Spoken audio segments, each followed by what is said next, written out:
Welcome to the National Association of Black Journalists. This is our Black Male Media Project presented to you by the Dallas-Fort Worth Association of Black Journalists. And we have an exciting program. I'm excited. This is the month where we celebrate fathers, but we're also dealing with a number of issues around the world. People are talking about Black men.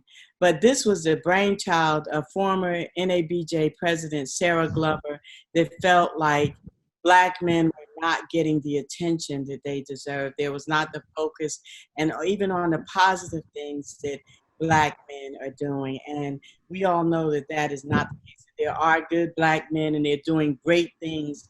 And this is an opportunity for us to showcase men in our industry, in the communications journalism field. And this is really important because as someone in radio, I got a call and the caller said, there aren't any good Black men. And I said, oh, yes, there are, and so I immediately started every day on the radio highlighting Black men. And there are just wonderful things that Black men are doing. You never hear those stories.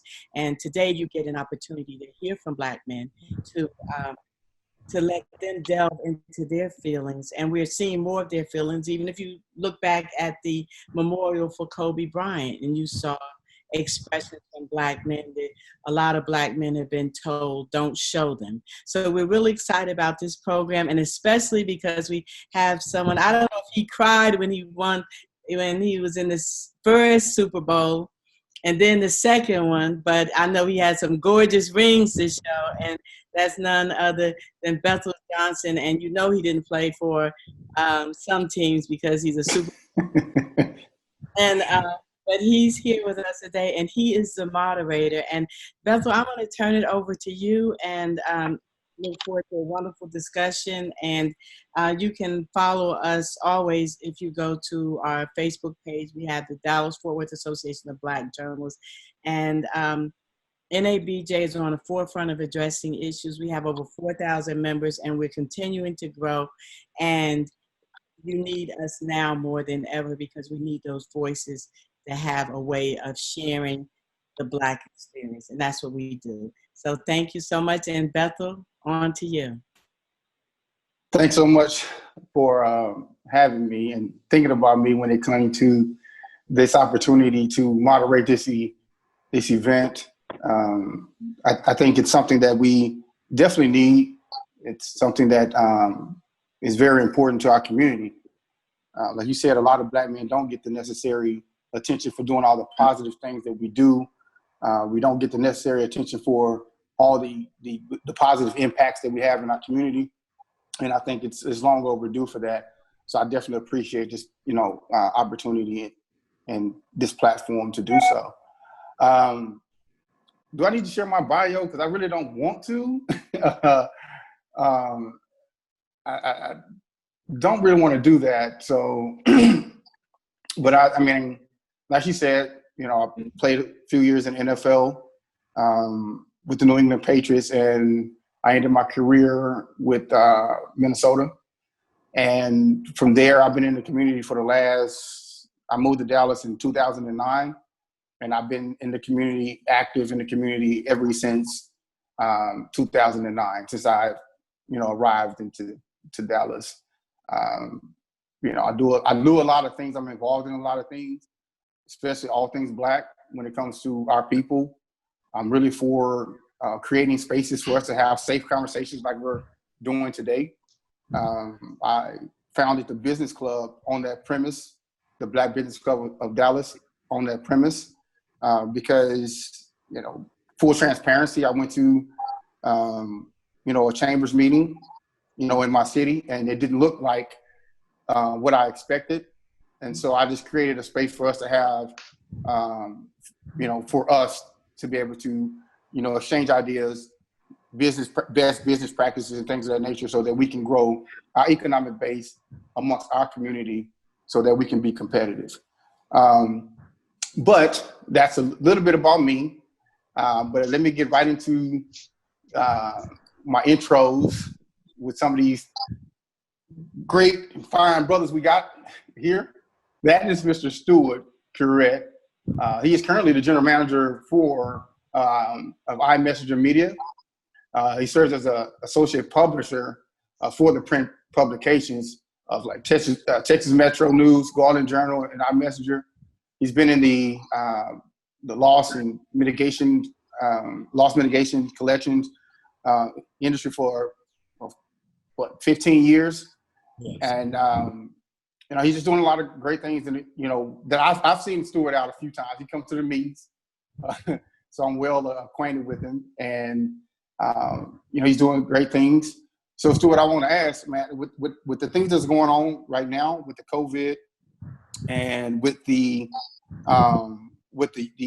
riots, how are you feeling about things in this environment right now?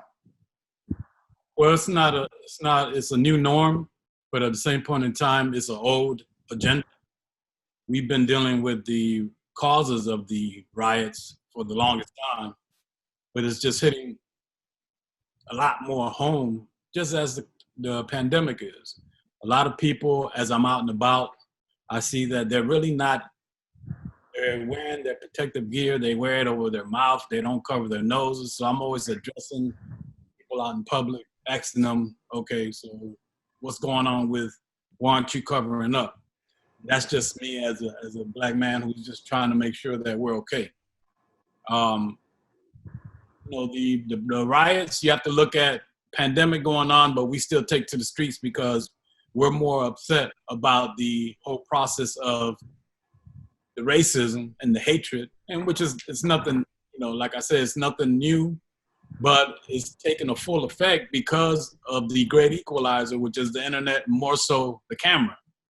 Now we have all this evidence that we're able to showcase and show what's going on. And they can't back away, they can't back out.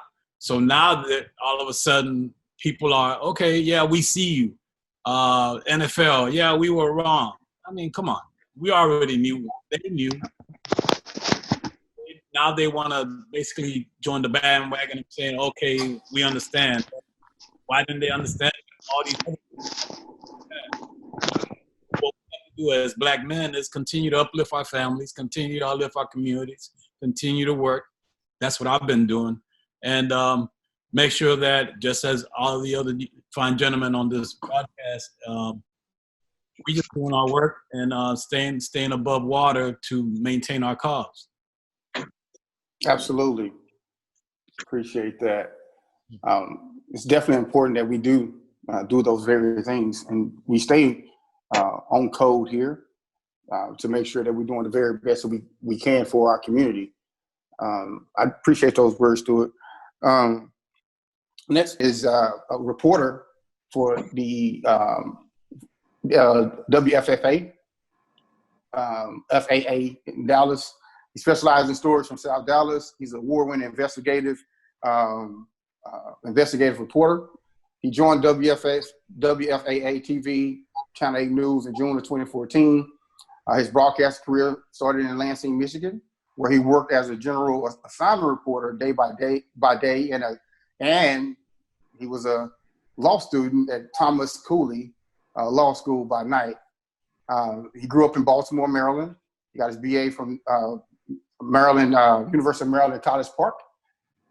He's now, he covers a variety of stories here in our area. He covers a variety of stories in Houston, San Antonio, Flagg, Michigan, things of that nature.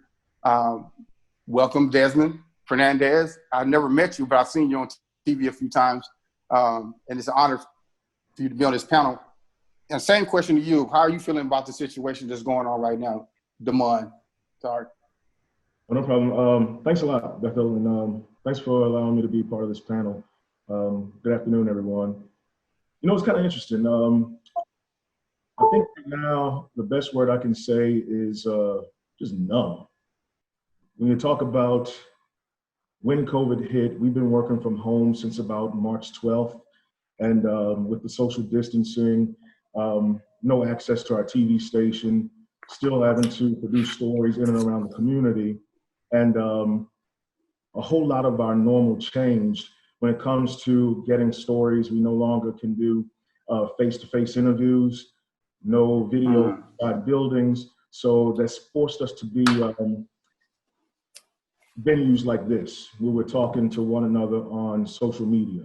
And, you know, for me as a storyteller, it's kind of like the challenge for me and the passion for me is getting to the heart and soul of individuals that I interview. And it's a little bit challenging to do that when you're talking to them over a computer screen. In addition to working from home and the new normals of anchoring and reporting from home, I live in Southern Dallas, so I'm a reporter who kind of lives, works, and plays in the area that I cover.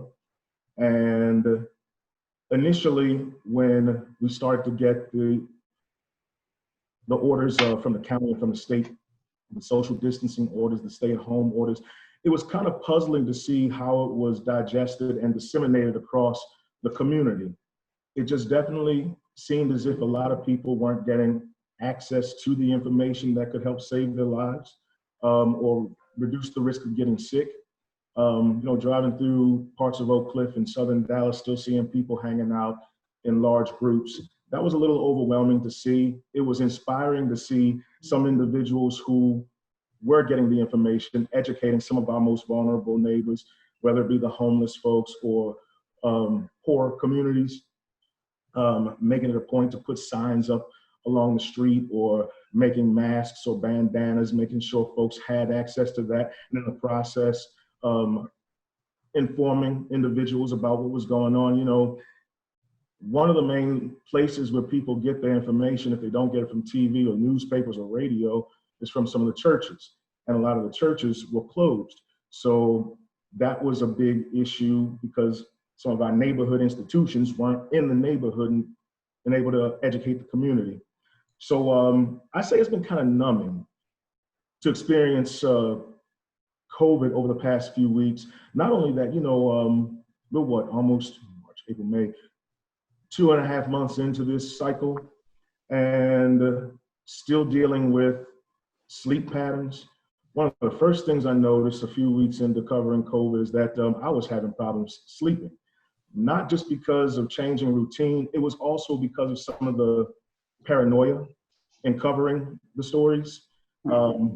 Personal paranoia, not wanting to get too close to individuals. My photographer comes to my house every day. He's in a high-risk group, so we've talked about safety measures, but going out into the community to get video is like the way information poured down on everyone and made you think that, okay, anyone could have this mystery disease and you're at high risk no matter where you go. So you cough in the middle of the night, you wonder whether or not you have COVID, you know what I mean? So I think there's a certain level of paranoia that coupled with poor sleep habits, I had to talk to my doctor about it. She suggested melatonin. I noticed that my routine has changed because you know, I'm not used to working at home all day, but now I see myself going out more and more to walk around my community. I've found that I live near the Santa Fe Trail. I've been bike riding there every other day, walking along the trail, making it a point to get vitamin D, sit out in the sun. So that's how I've seen it change, and that's some of the things that have been on my mind. It's just been a little numbing and trying to navigate my way through it. And then on top of that pandemic, we have what we're currently dealing with across the community right now after George Floyd. So it's a bit numbing and overwhelming. I think those are two words that I could say. Got you, understood. Appreciate that. Thanks for sharing that. Next, we have Dwain Price. He's a sports writer for the Mavs, for Mavs.com. He has a BA. He's been in the game a long time, well before I was born. So he's definitely a veteran in this game. He has a BA in journalism and a minor in psychology from Texas Lutheran College. He's been in the game six decades, and he's doing the job he dreamed of since the third grade. He started his sports writing career as an intern at Beaumont Enterprise in Beaumont, Texas in 1975. After graduating college, he started full-time there in 1978. Now, I was born in 1979, so he's been in the game a long, long time. He started working at the Dallas Times-Herald in February of 1990, and he worked there until it last printed in December 1991. Dwain started working for Star Telegram February 10th, 1992, and he was there until he was laid off, unfortunately, in May of 2017. The same day he was hired by the Mavericks, which is where he currently still works. He has won numerous awards. He's seen a lot of games. He's from high school, college, pro. He's seen it all. Dwain, I definitely appreciate you joining us. Same question to you. How do you feel about the current state of affairs right now in America with the COVID and the George Floyd situation? Well, I feel old right now, Bethel. I didn't mean to put you out there like that, but I just like, man, this dude has been in the game a long time, and you've seen journalism from the days when you have to show up for a story to the way things are now. So I'm just speaking to that in the honor. Yeah, well, I appreciate that. Yes, I've spent over 2/3 of my life as a sports writer. I started in 1975, and back when they had typewriters. A lot of people don't know what a typewriter is. Right. This was before computers and all that. So I've seen a lot, but I've been able to adjust with the times and what's going on right now. Like I mentioned earlier, what has helped me is I started working at home in 1993. So a lot of people are freaking out about not going to the office. Well, I would rather not go to the office because I remember when I used to go to the office, couldn't hardly get anything done because people want to talk about sports and interrupt you while you're trying to write your story. They want to take 2-hour lunch breaks. And I don't punch a clock. I've always been on a salary. So if I can get my work done in 4 hours and leave, I'm still going to get paid for 8 hours. If it takes me 12 hours, I'm still going to get paid for 8 hours. So I'm trying to get in there and get out of there. So the best thing for me is to work at home. I can cut everything off and just focus in on what I have to do. But I do miss the games. I do miss going to practice and all that because I've been covering the Mavericks full-time since 1998. Took a break there in 2007 to cover Baylor and Texas Tech, but I came back in 2010 to cover the Mavericks and has been doing that ever since. As far as adjusting to COVID-19, it is kind of strange. You wake up and sometimes it's like, well, what do I do today? And it's like everything that you turn on the news and the news is just awful. I mean, it kind of zaps all the energy out of your body. And the next thing you know, you just want to go lay down, turn the TV off. And I will say this, the Mavericks and the NBA last game was on March 11th. And that's been almost 3 months. And I can promise you, it seems like it's been a month. Time has just flown by. It's incredible. The days are just shorter. And then you wake up and the next thing you know, it's 2 o'clock. And the next thing you know, it's 10 p.m. It's like, this is crazy. So the way I cope, I just try to keep busy. You know, I walk the neighborhood 3 or 4 days a week for about an hour.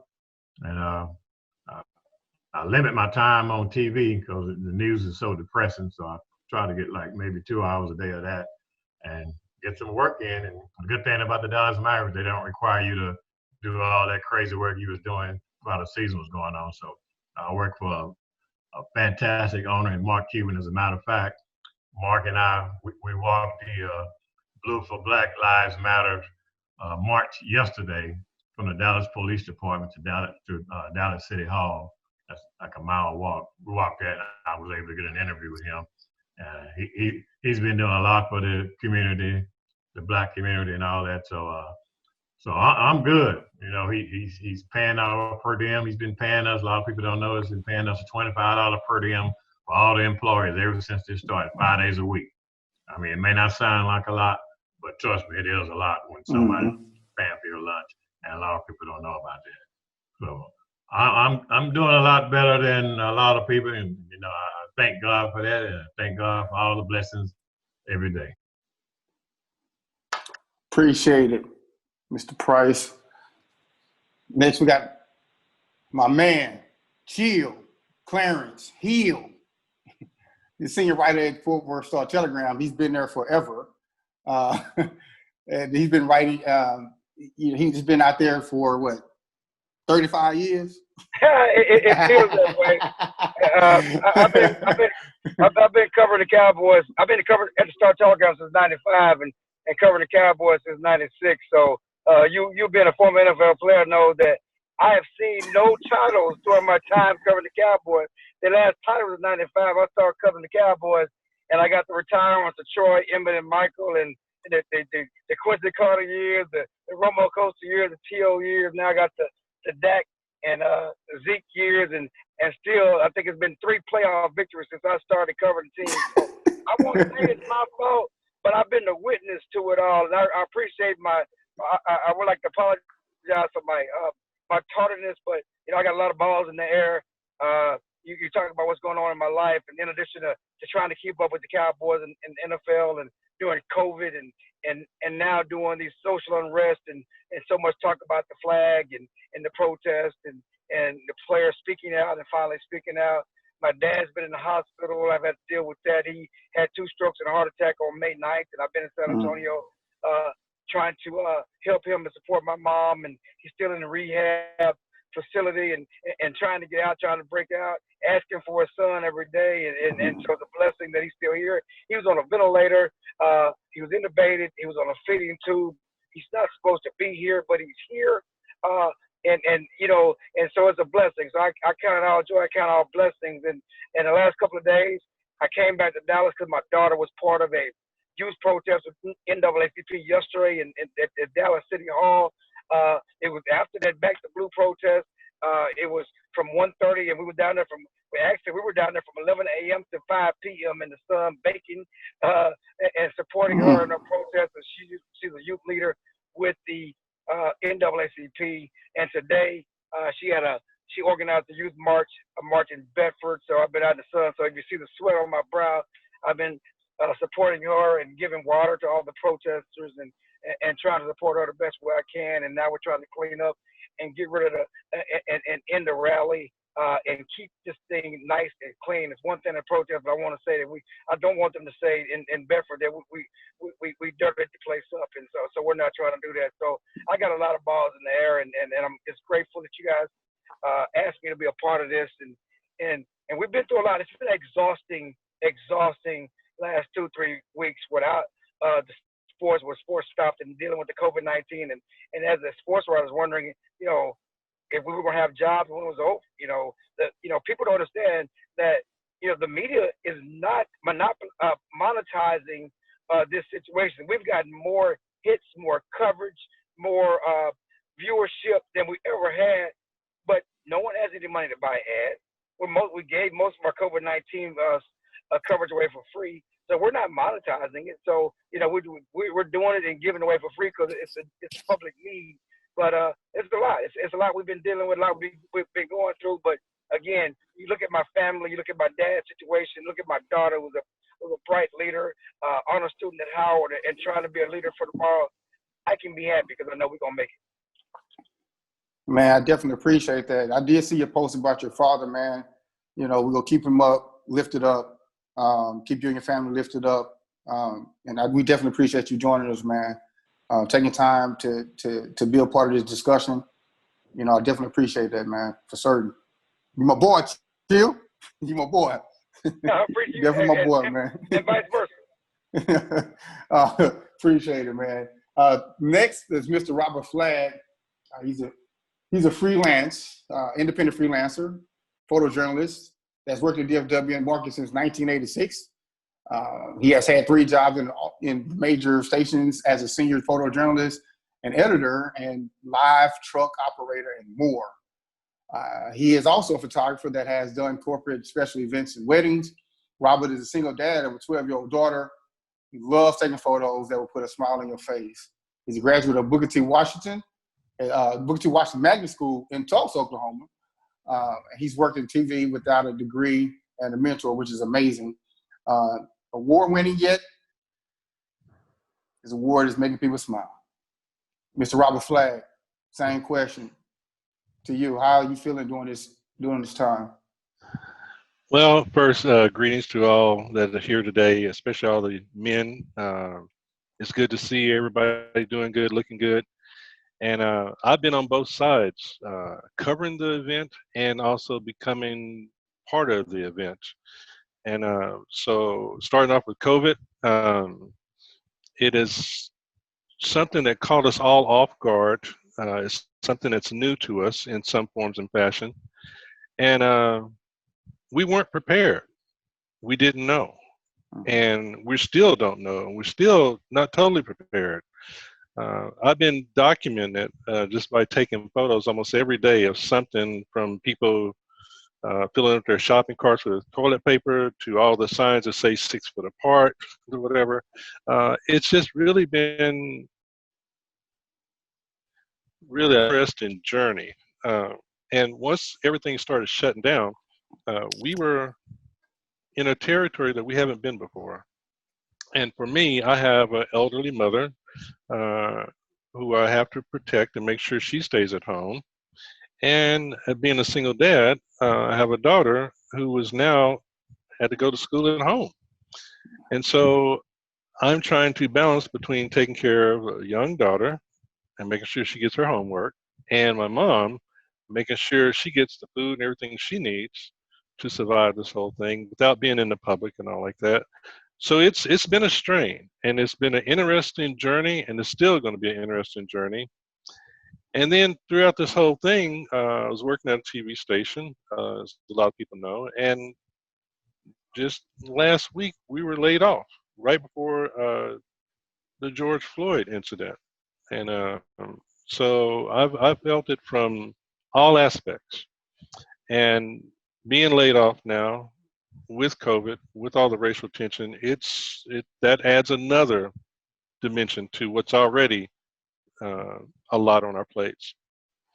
Now, speaking to the George Floyd situation, once again, here we're thrown as Americans, as Black people, into a situation that we are familiar with, but it also is another unknown territory because the technical way we can capture everything now with the cameras, with social media, from body cameras on the police officers to cameras on our cell phones, we're able to see a lot more than that we already knew, but now we're able to see it. Now we're able to get the information out quicker and faster.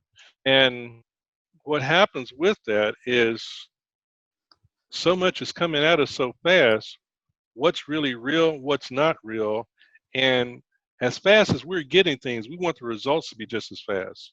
So we see the man's death happen, and now we want justice to happen, and the justice system is not a fast-paced moving machine. But because of the technology, we want everything instantly, and we have to wait for this whole process. And we have to make sure that this process is done correctly, and that as they say, justice is going to be served correctly. And so in given the time and in given the protests, we see it all, the time worked out and the protests worked out, because the officers' convictions came up to still third-degree murder, second degree, and all the other officers were arrested. Basically, once they were arrested, now the charges have been filed against them. So it's a lot of things that we're, once again, still in unknown territory, and each and every day we're learning and growing from it and trying to process this whole thing and survive it in the meantime. Got you. I appreciate that, Mr. Flagg. Keep you lifted up as well. You know, it's a lot going on out here. We definitely got to keep you lifted up during this time as well. Next is Terance J. Call him Terrence Jackson, but AKA Terance J. The co-host of Radiotherapy with Terance J. He's on air man versus woman therapy session. He presents along with Zanetta, Lady Z Mitchell, on the Radiotherapy. That's my other boy, my boy Terance. What's going on, Terance?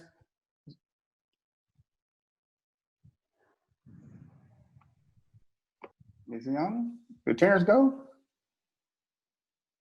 No, I'm back. I got muted. Here I am. I mean, Yeah. Right, what's going on, man? How you feeling? Man, I'm good, man. How you doing, man? I'm good, man. Hey, man, everything is all good, man. It's navigating life as we know it, the new norms. First of all, I want to say thank you guys for inviting me to be on this panel. And to Ms. Cheryl, to Eva, thank you for the invite and to get a chance to hang out with you guys. I'm kind of, I'm extra excited now because, I'm on a panel right now with a lot of guys I watch and I admire, and people I was watching as kids, listened to as kids, Mr. Dwain and Mr. Hill, because we just celebrated the life of the person who probably got me into radio, and he don't even know it until I told him last year at Miss Cheryl's Bowlathon, Roger B. Brown. So in the midst of all that, that was another hit to my thing, because I used to listen to him as a kid, and I used to listen to him call out Chill Hill and Dwayne Price, and Fight the Outsider, and MT. So to be here listening to you guys and checking out with you right now is a good thing, man. But as far as COVID and everything else goes, as a small business owner myself, having a radio station, with my studio hosting a lot of people doing podcasts, we've had to shut all that down. So it was like business was going well, and then all of a sudden, now we had to put a stop to it. And so it's a situation where there had to be a lot of navigating, but fortunately, with some different decisions that was made, I say looking back on it, I was always trying to prepare just in case something went wrong. I couldn't have predicted this, but luckily I had already made sure to have my own business rainy day fund to where we could sustain through this time. But it's just been rough because, now you're like, man, I have rent for a studio that I pay every month, and I'm not bringing in any money, and how do I navigate this? And I think Damon said it, where you start having these thoughts of paranoia, every time I think everybody has almost coughed around somebody and kind of swallowed it to make sure, look, I don't want anybody thinking I got, right. COVID-19.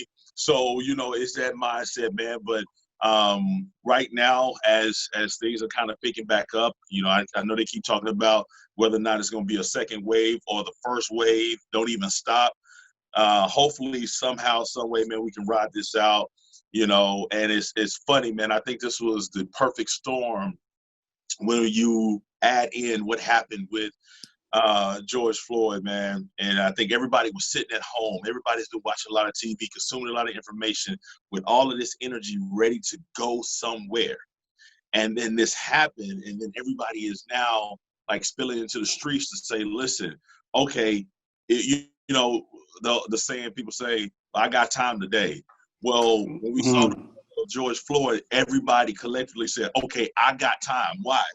There's how many, 13, 14, 40 million people out of work, and everybody has time. And so one of the things I heard, we was talking, I can't remember who said it, but we was talking about like the NFL even admitted, hey, we were wrong. I asked my wife this question last night. We know this morning we was watching ESPN, and she said, yo, now y'all want to say this and that. And I said, wait a minute. I said, they had never said it before. I said, is it conducive for when we see our white counterparts and things like come forward and say, hey, I probably didn't pay much attention before, but now I'm here and I'm saying I'm seeing it more for the first time. Is it conducive for us now to want to say, oh, well, now you see it, where you been, what? Or should we have the mentality of saying, okay, now that you're here, now that you admit it, one, I can hold you accountable for it because now you said you see it. Number two, what is it now? Because Black people have been at the table asking, hey, help us help you. And now they've come to the table and said, I see it. Is it more conducive for us now to say, okay, what do you need now to help you further your education into this? Because we have a wealth of knowledge because we go through it all the time. But at the time, man, we just making sure to I think it's unification. I think this panel, us brothers connecting like this, DFWABJ putting this together, man, I think this is a good thing. Appreciate it, man. Good. Appreciate it, man. I had muted myself by accident. Appreciate it, man. Yes, it's been a while. Next we have Stephen Wright. Stephen Wright is a news operation manager, sports executive producer at NBC5, Telemundo 39, where he has worked for the past 22 years. He also leads NBC DFW Black Employee Network and is the immediate past president to DFWABJ. He's a proud graduate of K-State. I can't root for that. And enjoys mentoring journalists. In his spare time, he enjoys spending time with his wife and his 3 sons, 3 boys, Jalen, Malik, and Khalil. Appreciate it, Mr. Wright. Thanks for joining us. How are you feeling during this time? Oh, I'm in a wide range of emotions. Shout out, thanks for everybody with the NABJ brothers and sisters family. Great to see you guys.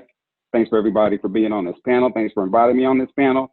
2020, already before pre-COVID, was a challenge with life. I had so many deaths that we've been dealing with. Like every month, I've been going to a funeral of a family or of a friend, some of them COVID related or not. So it started out that way in January and February.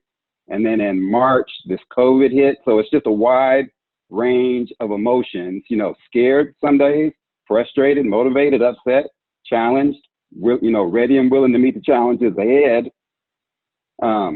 But with my leadership skills, and I feel proud of the work that our team is doing with the stuff when COVID-19 happened, and we just had to stop everything and pivot. And the main thing with, I do a lot of things, so my hat's always in there. So I'm on call 24/7, 365 a lot. So our main goal right when COVID hit was to make sure our employees were safe. And our technical team, there are people behind the scenes, getting people to work remotely, making sure just different operational stuff, teaming people together, making sure we can keep people safe with that. And that's been our main deal, just going with that. And then we had, the George Floyd situation. So while I was keeping people safe, I was remote, but I was going in a couple days a week.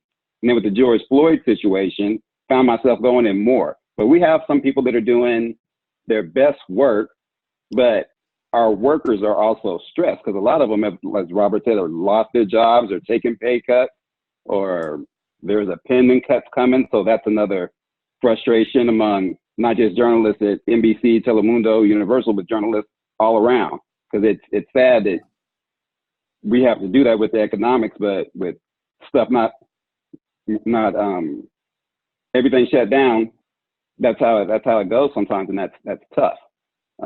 So I've had a lot of stuff. Workers have been feeling isolated and disconnected. So I find a lot of my times just talking with people, to make sure they're feeling okay, reaching out, especially during this last week, reaching out to all of our NABJ African American journalists who are out there, just how making sure we're dealing with it all right, because it's a lot. And just holding my managers accountable, holding the team accountable. Hey, if you guys checked and seen how we are doing, this is really affecting us with the George Floyd stuff. It's real. So I spend the majority of my time on the phone with folks, making sure they're all right, making sure they're safe. Since the last week, I've been starting to go in more. I think I'm going to go in, start going in more and more, just to make sure that our coverage is reflected in the right way. Because that's what I think, that's one of my roles, is one of the leader and a Black leader in the newsroom. And I'm letting my fellow managers know, the journalists of color can't do all the work. We can't do it all. We can do most of it. We can do a lot. We're ready for it, but we need them to help.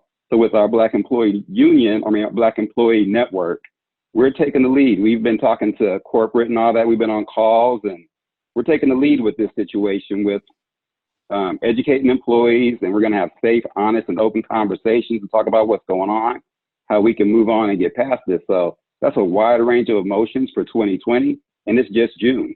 But I'm looking forward to the challenges ahead, and just making sure everybody is safe and healthy, and mentally as well. Appreciate that, Mr. Wright. When you said it's June, that means this year is almost over. It's halfway over with. Yeah, we're almost over with this year. 2020 has been, murder hornets on steroids. It's been a completely different year than what we anticipated. And with that being said, let me ask you guys, it's open. How has your role in media changed in this as a result of this? Now, anybody can speak, but it's open now. But I want to know how your role has changed as a result of this situation in this era. Well, for me, as a photojournalist, something that just really shocked me was covering a press conference with our mayor, and I was the only news photographer in the building, and I was covering it, and all the stations were taking the feed, and usually there's 20 people there, cameramen, reporters, radio, and print, and it was basically about 5 people there in the room. Very shocking, very just eye-opening. I mean, this was, as we call it now, the new norm, and it's just, that was just really, I've never ever, out of all my years in television, never been to a press conference, a major press conference concerning the safety, public safety of everybody, and covered it by myself for the whole entire Metroplex. That was something that was eye-opening, and I'll let somebody else go from there. For me, I'm used to being at games and being at practice. There was one stretch I went to 202 straight Dallas Mavericks games. That's home and away. So now there are no games, so the interviews that I write right now are done over the telephone, and I've been used to doing the interviews over the telephone before. Well, as you know, the NBA is going to start back up on July the 31st with all the games being played in Orlando, and they're still not sure how the media is going to be involved in that. I may have to stay at home and watch the game on TV and call the coaches and the players on the phone after the game and then write a story. And if it comes to that, man, that's really going to be strange. But I'm in it to win it. I can't afford to retire because I'm having too much fun. I retired when I was 21 years old. I'm having fun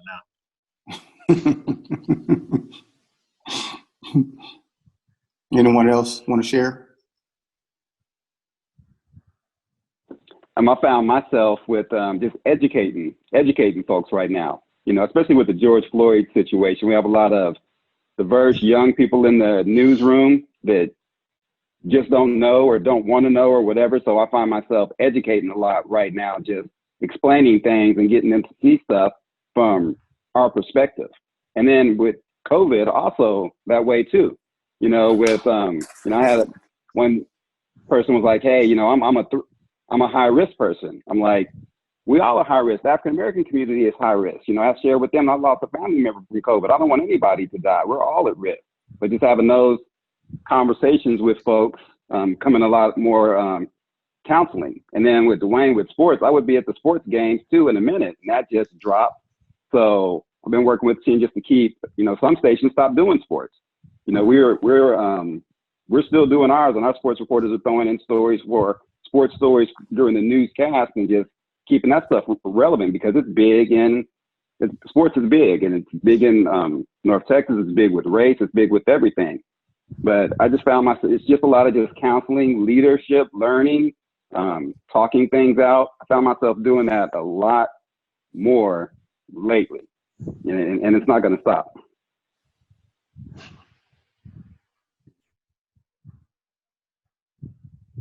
Go ahead, Mr. Fernandez. Ma. Okay. All right. Yeah, I think with COVID, it's forced us to be a little bit more innovative and trying to think about new ways to do our job and make sure we still get the information out there. So there's a certain amount of flexibility that's had to come along with that. With COVID too, I think it's changed things in terms of thinking about your personal role, both inside and outside the newsroom, and seeing this period of uncertainty, knowing that you may have to have a backup plan or at least some a buffer in place to help you for the unknown or the possibilities of interesting possibilities. I've seen a lot of colleagues laid off, and that's forced me to think about, in TV stations, We get paid when people buy ads. And that's been kind of up and down. So I know for many of us, wondering if we're going to be able to pay our mortgage is a reality. And so it's forced me to think more innovatively about savings and, frivolous spending, needs versus want type spending. And also, with the George Floyd situation, like Stephen, it's forced me to have some interesting conversations. So that's part of the flexibility too, in terms of recognizing that, in my opinion, sometimes we have colleagues who are kind of tone deaf to our realities. And I think when we're covering the types of protests and the types of just social and civil issues that we have been in the past 2 weeks now, it's allowed me to listen a little bit more so that I can help educate my colleagues a little bit more and give some perspective about our coverage. I've been sitting here recently, and one thing that's burning me up inside is how, not only at my station, but other media groups too, make it a point to point out how protests are peaceful. And it's puzzling to me because I'm like, all right, I think sometimes we indirectly in newsrooms use coded language that is received by some of our viewers in a certain way. And depending upon our background, it's received a different way. Like when I hear peaceful protests all the time, I'm thinking to myself, do they expect that a bunch of, well, now it's more of a diverse group, but do a bunch of Black people marching down the streets, shouting, being passionate, voicing their opinions, necessarily thinking it was going to escalate into a riot, or that shouting and being passionate and being angry is wrong? So I think in my role, man, it's kind of forced me to have some questions and conversations about education a little bit, about the tone of our coverage and the language we use and how it can be perceived in different groups. Exactly. Mr. Johnson, I want to comment a few things on from our platform of iMessenger Media. We're multimedia. So what we've done is, through our print publications, we set up networking strategies where we got involved with local restaurants and made agreements for them to pass out our papers to their drive-through customers for takeout orders. That's how we kept the print paper moving. The other end, on our multimedia platform, social media, we're publishing a lot of more stories, sharing it with all of our team. But instead of weekly blasts, now we're doing daily blasts, giving out that information, updated COVID information, sharing it with all of local media, and as well as regional and national media, because we've been getting feedback from across the nation in regards to our e-blast. So following the Smith's mantra, can't stop, won't stop, we're basically restructuring our format, but attacking it because we have so much information, like Mr. Chill said, we have so much information to give out. So this is an opportune time to be involved and basically shine more light on those topics, and at the same point in time, keep the fight going. So we're just basically refocusing our strategies, but we're moving day to day to make sure that we stay involved. I think on my aspect of, I have a lot of different people who are new to media. They want to do podcasts, so they come in and we have conversations on how to make their shows better, how to get information out. So without them being able to come into the studio, a lot of these people are hungry on how to put out their stories, what they should say, what they shouldn't say.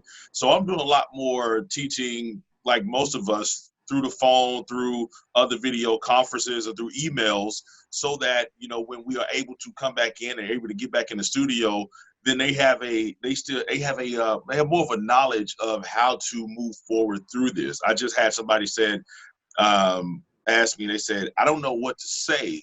I don't want to say anything that's going to possibly hurt my business future. If I'm on air saying anything, I don't want somebody to take what I say, the wrong way, and it hurts me down the road. So we have to have a whole conversation about that. But I think more so without being able to be face to face. And I think, for the guys that are on the major networks and even the print media and things like that, I mean, I think we all we go through this situation where everything we do is usually like we're right there together. And so now I'm having to show them how to keep your story going, even though you can't do a weekly show. So it's just a lot more education, a lot more consulting at this time because we can't see each other face to face and actually put out the material in a show form.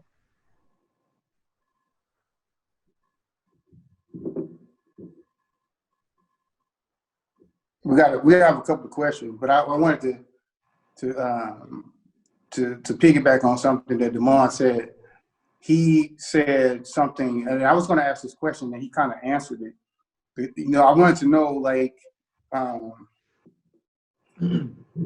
what have you learned about yourself and your profession during this time? What have you learned about yourself? And he said something about he learned that, you know, he got to be more innovative in coverage, and how he started talking about innovative ways to save money, things of that nature, to be prepared for situations like this. And so I want to ask you all, since you're going through this situation, and we're all going through this, even though I'm not in the media, but we still feel it, and we still going through it because I share the same skin tone as everyone on this call. Is it important, with that being said, is it important to have a war chest? And what I mean by that is, if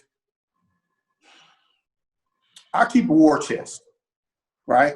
And that means that no matter what corporation I'm working at, no matter who I'm working for, or if I'm working for anyone at all, I feel like if something like this happens, I have enough in my war chest that I can say what needs to be said during this time and still not worry about what's going to happen to me next, right? I don't worry about you firing me or anything like that because I have a war chest that's going to make sure I'm good through this time.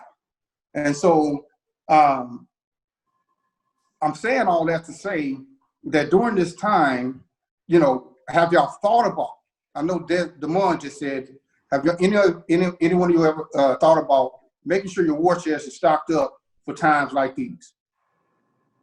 Absolutely. Like I said, since we've been shut down with the whole COVID-19 thing, you know, I hadn't been able to make any money through my studio rental and things like that. Luckily, there was some other equipment that I wanted to buy before this shutdown, and things were going so well, but I said, I'm just not comfortable, you know, departing with thousands of dollars to buy this and buy that. I said, I need to keep that money. And like I said, we couldn't have predicted a 2, 3, 4 month shutdown, but it was so important to be able to have that. Now, as far as a war chest to say, you know, I'll be good if I say this and say that, I think that still has to come with a level of knowledge and wisdom, I should say, more so than anything, because, I mean, you have a war chest, but if we had a war chest to say, forget everybody and I never need your money, then we probably wouldn't.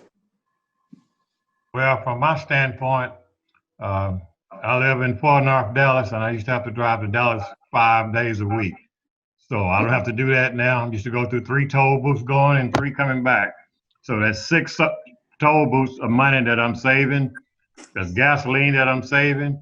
I wear a suit to the games all the time and to church. Can't go to church, can't go to the game. Don't have to go to the cleaners. So there's money I'm saving there. And like I said, Mark Cuban is paying for our lunch 5 days a week.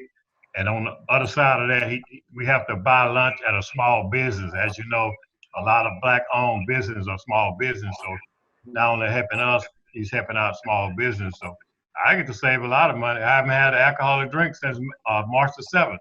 So save a lot of money there. So I'm good, Damon. I'm good.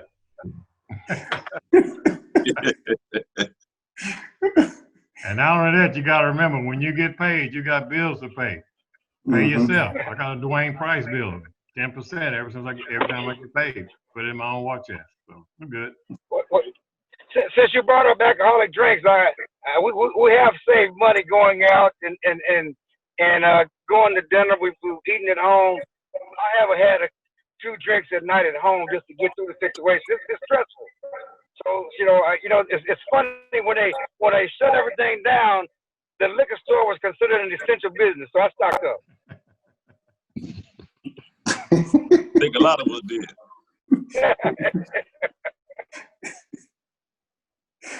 That's funny. Yes, we have some. Go ahead. Can I chime in? Yeah. I had a little war chest, and now that war chest is starting to dwindle down.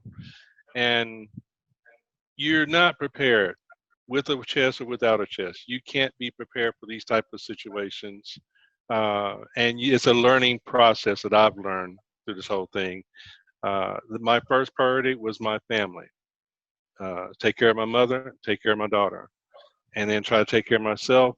I put myself last most of the times instead of first, because I'm familiar with a lot of these things, because I work on the streets all the time. I've seen a lot of tragedies and stuff. So mentally, I'm prepared to deal with that type of stuff. But physically, financially, and emotionally, so much is coming at you all at once. Week 1, week 2, they stop doing this, they start doing this, they stop doing this. You don't know which way to go. But the only thing you can do, and I think all of us will agree on this, is just have your faith intact. That's the main thing. And once you have your faith intact, yes, we work in the media, we've got to get the word out, but you don't have to absorb all this negative energy, because to me, I keep myself on a positive vibration. I try to laugh. I try to instill and share with people happiness and joy. Yes, these are some tough times we're going through, and tougher times are going to happen even after these. But we've got to stay positive as a black male, as a black race, as a human race, as the United States of America. All the things that are out here that are tearing us apart, whether it's COVID or Black Lives Matter or racism, whatever, we have got to stay positive. And financially, the churches are there, but they're not there from a spiritual perspective. We can't go to church, and that's where we used to get all of our energy from, is the physical building, but the spirit is not in the building, it's in the body of Christ as Christians. So we have to keep our prayers up, keep our strength up, and the churches have helped out. I just went through the line the other day at the Potter's house for free food.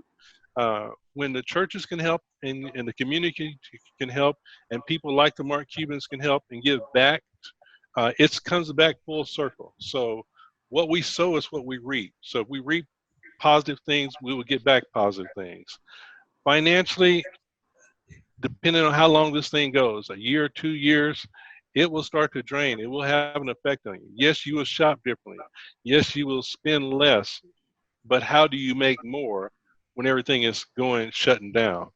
And I'll just leave it to that. And to your point, Robert, laughter is good. And my wife would tell you every night since this pandemic started, the last thing I watch before I go to bed is Family Feud.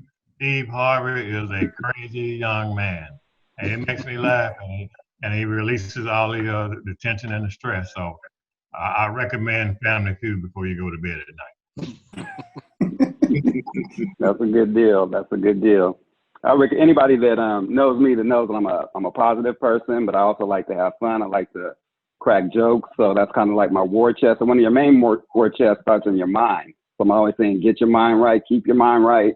And I've been finding myself, meditating, listening to podcasts, talking to my board of directors, my mentors, just because this is just something that's just out of this world stuff that nobody's ever really dealt with before. I feel like I'm ready. I'm built for this. I'm ready for the challenges. I'm sure I can meet the challenges. I'm not saying that I'm perfect, but I'm willing to make mistakes, but I'm ready to lead.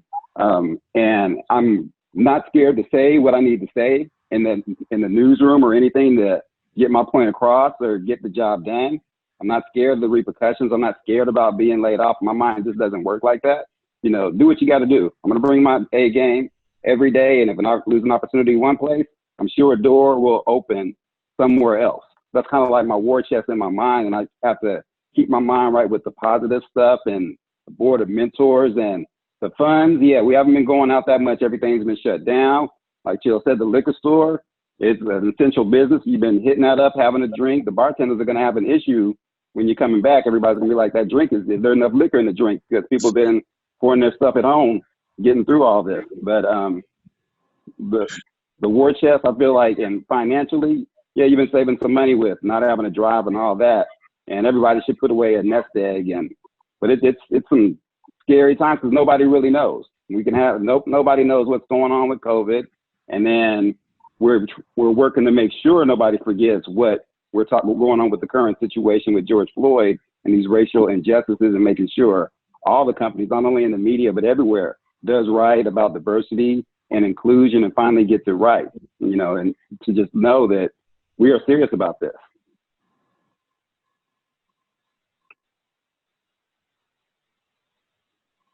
Anybody else want to comment?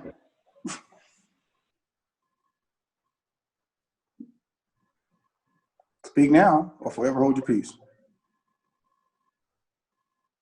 Okay. Well, I honestly think like this is really good because I feel that, I'm not in the media, so I can't even pretend to feel the pain of that. But what I can say is that being connected to you guys from our skin perspective, like the commonality that we share, I do get that.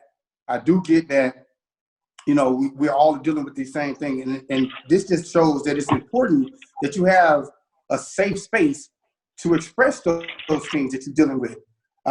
These type of conversations, we need to have more, especially amongst the Black men in our community, especially amongst the Black male that's representing the Black male media professionals as well. So, because you guys go through something that we don't experience on a regular basis. You guys have things that y'all have to say and cover and things like that can impact you in ways that don't impact me.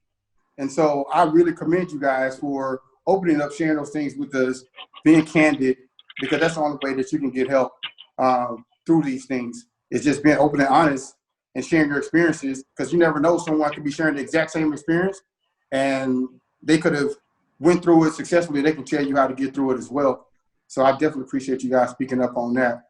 We have a couple of questions from some people over. Let me go to the comment section. I know some of you guys can see it. If you click on the chat box down at the bottom, you can see some of the questions that we have. Looks like we have one. So we have one from Terry Allen, the first question that I see. He asks, what do you brothers in media think about all the apologies from our white counterparts? Are your coworkers apologizing, asking questions of you because you're Black? That's the question. He has two questions. The first question is, what do you think about all the apologies from the white counterparts? Well, I'll give them the benefit of the doubt because maybe they didn't know some of the stuff that we've been going through for 400 years before I got here. But I told my story to them. We had a Zoom office conference call on Wednesday. I told one of my stories. I was in Hollywood one year, 15 years ago. There were two nightclubs right across the street from each other. So people go from one to the other. And when it closed, my rental car was parked at the other one. So we all had to cross the street, and there was a red light there. It was myself and maybe 10 other people. They were all white. And then, so it was a red light. So we all started jaywalking. All of a sudden, it's like this police officer fell out of the sky. Here he comes with his red lights on. He jumps out and gets in my face. Nobody else. Everybody else white. I'm the only Black person now. He gets in my face, screaming and hollering and asking me why I'm jaywalking and all that, spit flying out of his mouth. And I could hear in that moment, I could hear the white people saying, leave him alone. Why are you picking on him? We all were jaywalking. And he did nothing to them. He just concentrating on me, waiting on me to say something and do something to bait him into arresting me. So when he got through, acting a fool, because that's what he was doing, I just said, I apologize. Then he looked at me for 15 more seconds, then he left.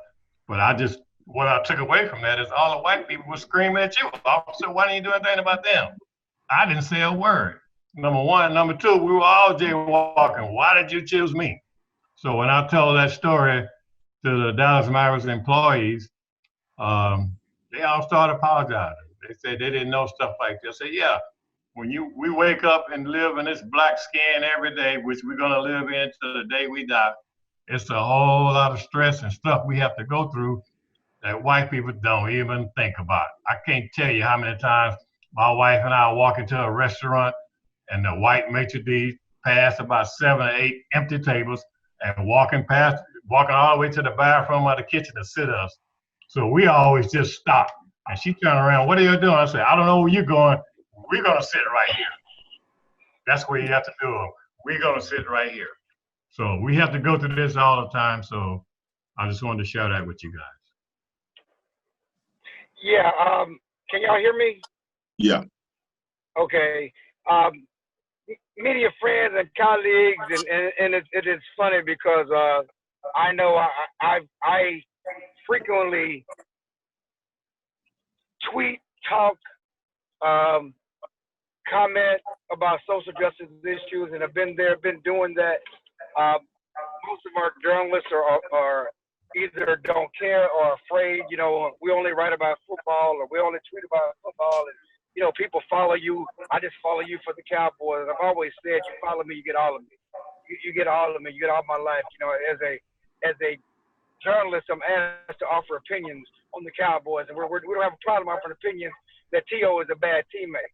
You know, we don't have a problem offering opinions on whether Zeke should play because what he did or didn't do with his girlfriend. But when there's injustice and when there's things that, you know, people are talking about, now all of a sudden we can't talk about that because that's not in our realm. You know, if not us, then who?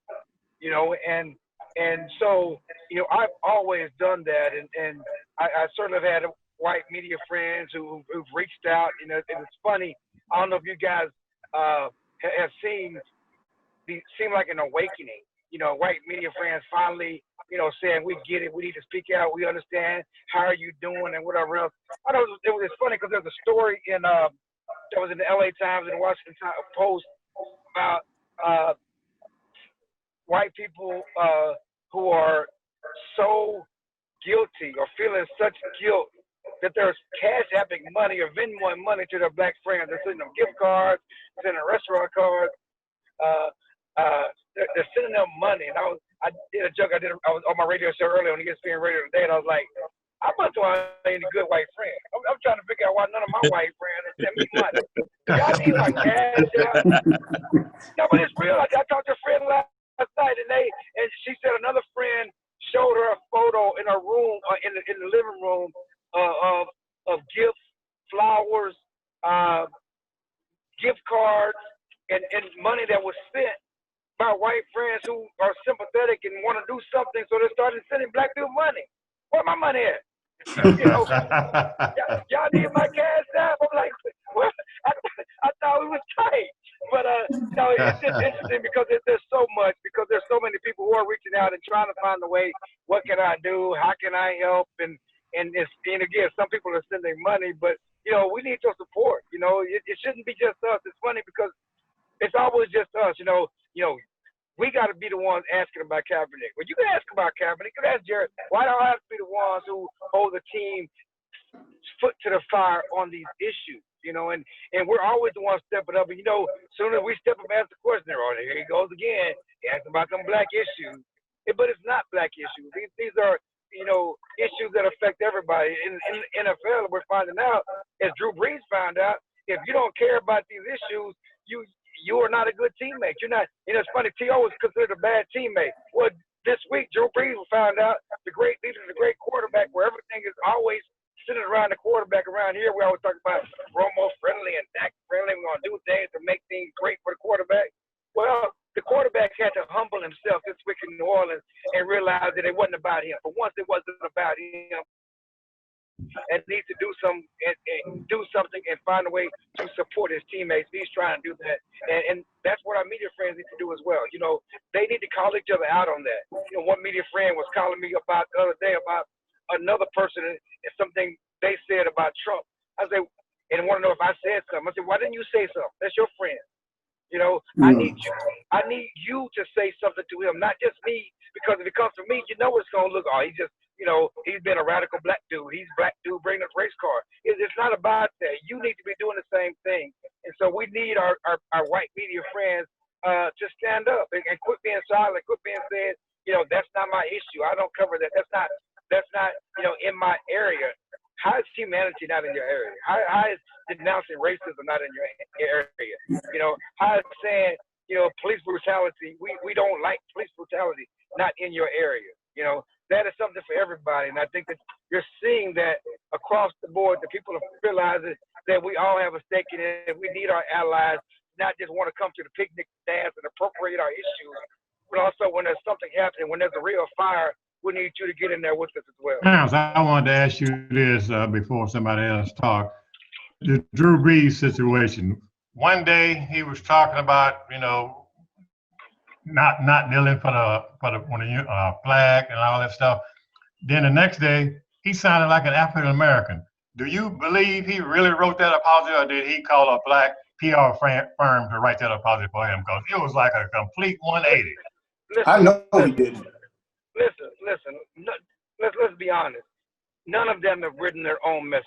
You know, well, let's not just pick on Drew Brees. Michael Jordan didn't write his own message.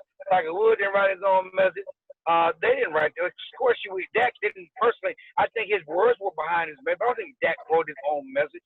You know, so yeah, I'm sure someone helped him with that speech.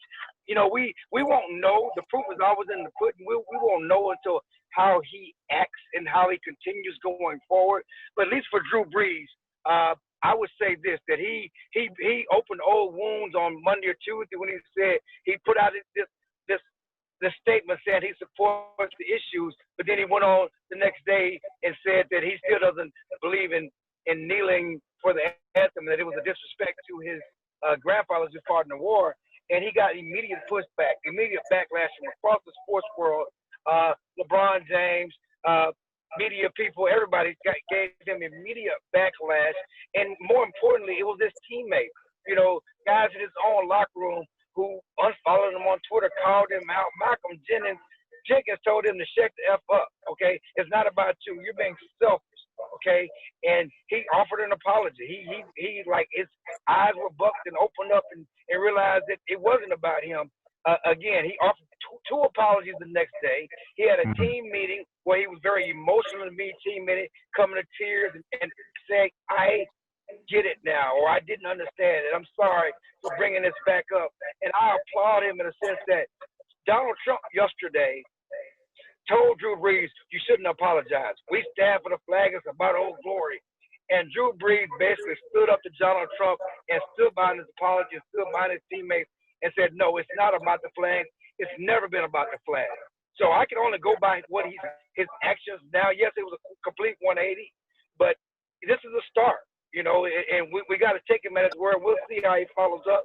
But him standing up to Donald Trump and all those people that were, you know, that whole patriotic thing, like, you know, it's funny because he initially said, well, my grandfather fought in the war. Your grandfather is the only one fought in the war. He didn't fight by himself. Black folks fought in every single war. There were black grandfathers that fought in the war as well, and they came back from the war and faced oppression, segregation, Jim Crow laws, treated like second-class citizens. You know how people from the military come back and they're prideful. I fought for the war, and I want to wear my uniform proudly. You know how many times policemen looked at them as uppity and treated them badly? There are plenty of stories about policemen and police brutality against men and women of our service after they come back from the war because they were too uppity. You know, they were too prideful because they fought for our country. Something that we all think should be worth being prideful about. You know, so his coattail was pulled. His coattail was pulled hard. He is, again, offered 3 apologies. And like Commissioner Roger Goodell has offered 3 apologies from the NFL. The players are finding out that they have a voice. You know, from when the players reacted to Drew Brees to the players in that video against in the NFL yesterday, they're finding out that they do have a voice. They have a voice that matters, and that people are going to have to listen to them. You know, I think that the United Front, they made it about Kaepernick because they were worried about their salaries, and they really came true because Kaepernick got blackballed. If Kaepernick gets blackballed, the backup defense, he ain't gonna get blackballed. The lowest paid right tackle gonna get blackballed and not play. So their fields were realized. But if they would have stood by Kaepernick and stood with him together, they can't fire everybody. That's one thing I said about the Cowboys. You know, when Jerry told them they can't protest, or you will be fired. You think he was firing Dak, Zeke, Amari, Dez? If they all stood together and decided to protest. One thing Jerry cares about is money. Is his money, and one reason why he was against the protest because he thought it was going to cost him money. You know, cost him fans, cost him sponsors. He was worried about his bottom line. That's it more than anything. But I know what hurts his bottom line if they don't win and Dak, Zeke, and Amari are not on the field. He wasn't bitching them. You know, they'll bitch at Curvin Richards. If you guys old enough to remember Curvin Richards when Jimmy Johnson cut him because he was sleeping to make an example out of him. They cut DeMontre Moore, defensive end, a backup defensive end because he raised the fist. Jerry ain't stupid. They only gonna cut inconsequential players. They're not cutting Dak Prescott. They're not cutting Ezekiel Elliott. They're not benching them from games if they decide to protest. So the players, I think they're finding their voice. They're showing up, and I think that you come this year, whether Jerry likes it or not, there will be protesters on the Cowboys. All right. With that being said, it's another question that someone asked, Miss Dorothy Gentry. She has a 17-year-old son. He just got his license, working, about to be a high school senior. He receives college offers. She asked, what do I tell him about all of this without creating fear or hatred? All right. So when you're speaking to a young man, here's the one thing that we have to stop doing within the Black community. We got to stop thinking that we are protecting some type of innocence for our children. The world is not innocent. It snatches innocence from our Black kids so early, so fast. My daughter is 10 years old, and every week since she's been out of school, she has to write a paper for me. She has to research from Sunday to Sunday and write a paper. So she's done Jim Crow laws, she's done segregation, she's done civil rights, C.J. Walker, Black Wall Street. Why?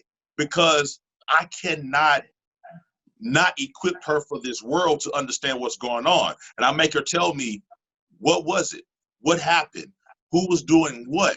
So at 17, here's the thing. I'm pretty sure there's a situation that he's already been through or he's been able to see something.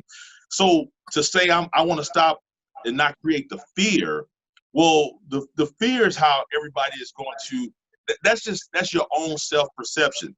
Equipping him with the knowledge of what's going on, what to be aware of, what to know what's possibly going to come, what he should stay away from, what he should get involved in, where he should go, where he should, all those things is information that he needs. And then here's the thing, the more information you have, the less fear you have. It's the knowledge that allows you to keep going. So I think just pump him full of knowledge, put him around situations, get him talking to other people. If you don't have all the answers, find somebody who can speak to him on that level, and don't worry about the fear, because see, the only fear that's really hurting the situation is your fear of his fear. I would like to add this as far as a young man, to speak to him or to a young lady at this point. Education is the key, knowledge is the key, and get with any of the Black police officers or any of the legal people, attorneys, judges. There's a lot of them here that have a wealth of information that they're willing to share, want to share, to help you out in case you do get stopped by a police officer, in case you are in a situation where you're in a store and the store owner calls and makes a false accusation against you for stealing or whatever. You need to know how to handle these situations, and the best way to do it is to be educated about it first. You don't want to be on the other side where you're with a police officer or a store owner has you, locked down, and you don't know what to say or what to do. Your best defense for your child is a cell phone. Make sure they have a cell phone with them that works and can record video or go live. Because this is the only thing right now that is saving a lot of us or getting the message out of what we're going through. Just think, if George Floyd did not have a video camera there, we would not know what had happened. as well as all the other incidents that have happened. The video camera, it makes a difference. It makes a difference. And thing is not just your child, but the children that they hang with. Everybody needs to be on the same page. You know, when you go into a store, don't have your pants hanging down by your knees. Don't be wearing wife beater shirts. Dress appropriately. Yes, we have to step up our game. My parents used to tell me, you don't have to work twice, do twice as much, and be twice as better. And we need to do that today. That's not just because we're black. That's just because we just need to do that. We just need to keep ourselves, I mean, I'm looking at all these brothers here right now, all professional men, and what we're able to do right now is be, hopefully, a mentor to other young males to bring them up, because that's the reason I'm where I'm at today, just like I'm hearing a lot of other brothers, is because I had a good black male that I could look up to, and I said, I want to be like him. So surround your son or your daughters around positive black images. That way, their influence can help them create their own journey and path.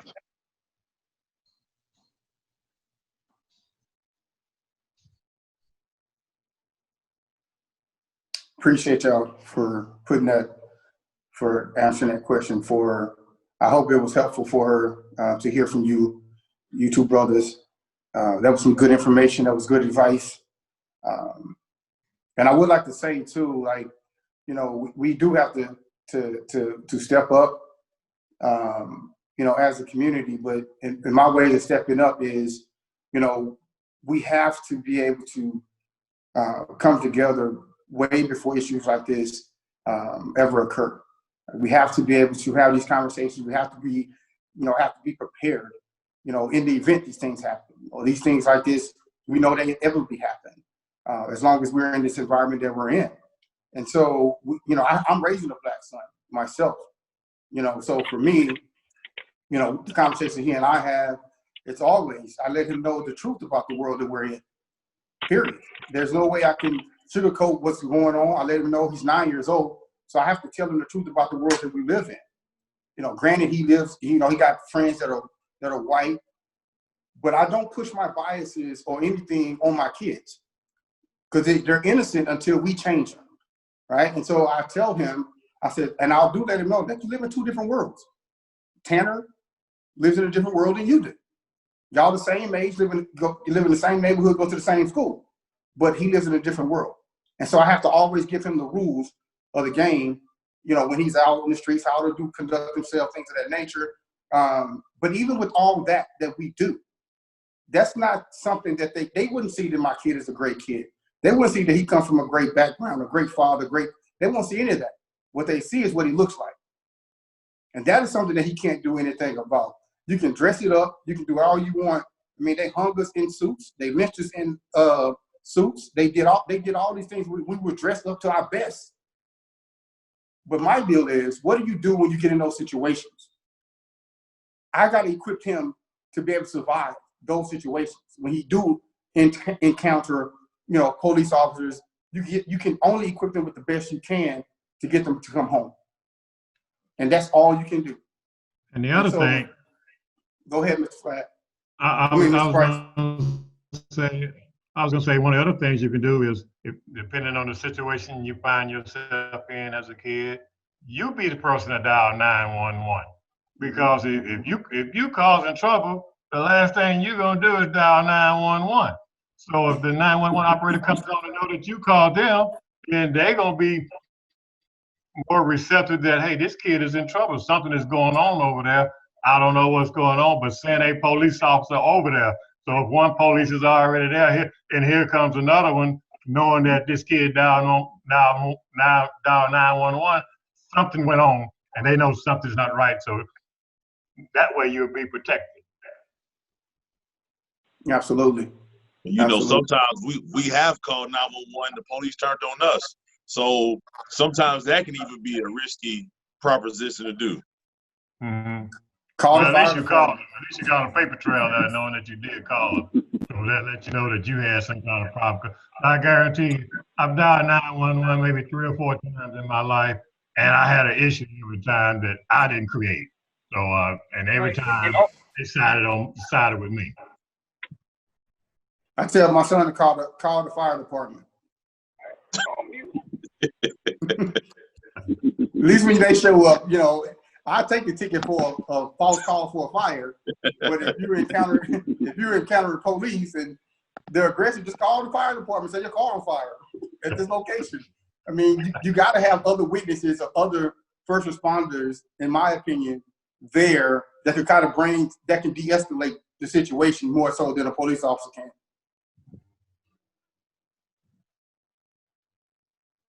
So yeah, Mr. Gentry, equip him to call the fire department.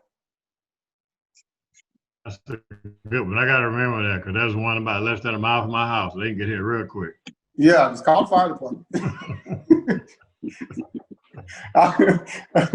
No, guys, I really appreciate everybody.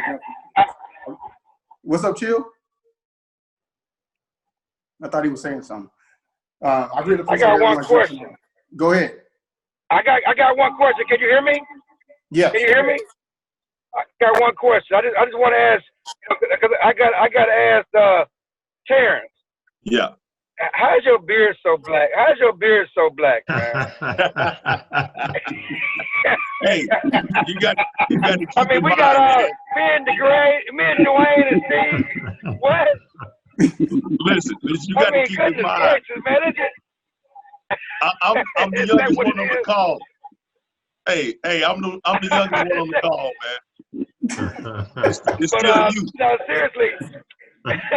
Seriously, I just got one funny before we go, and I would say that you have to fight for justice and fight for social justice and fight the cause in your areas, and I do that every day at work. You know, whether it's cover the Cowboys and how I cover the Cowboys, or dealing with editors, and it was just funny to me that while we were on the call, one of my editors is editing a story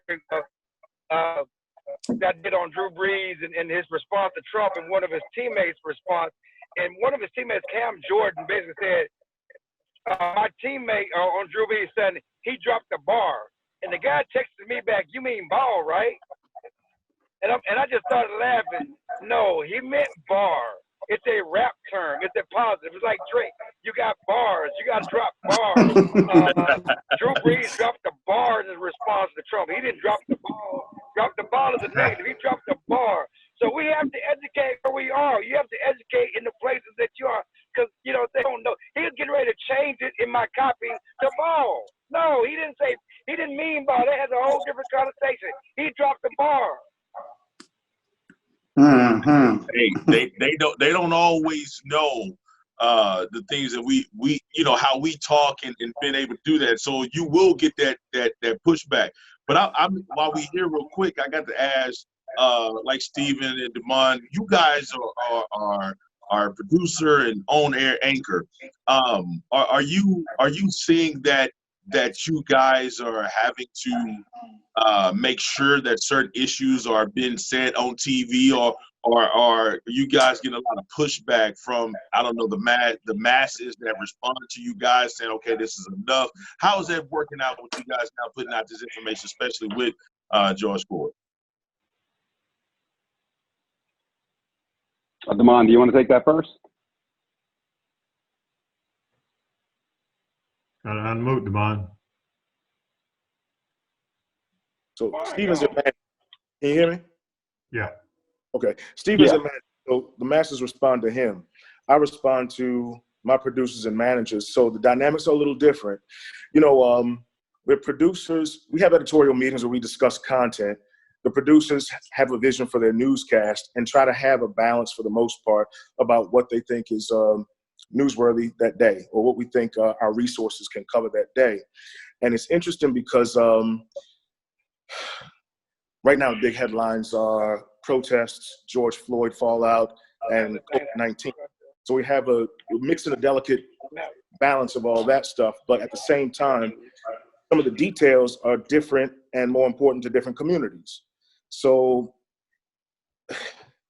it's a challenge having those discussions, especially when diversity is a challenge in the editorial process. It's a challenge at times because, you know, diversity comes to play. in the editorial process. Just for example, I'll make this fast. Monday, there was the big issue with how protesters were treated on the Margaret Hunt Hill Bridge. And Sunday and Monday, some city leaders were concerned about the public buses being used to transport peaceful protesters to jail.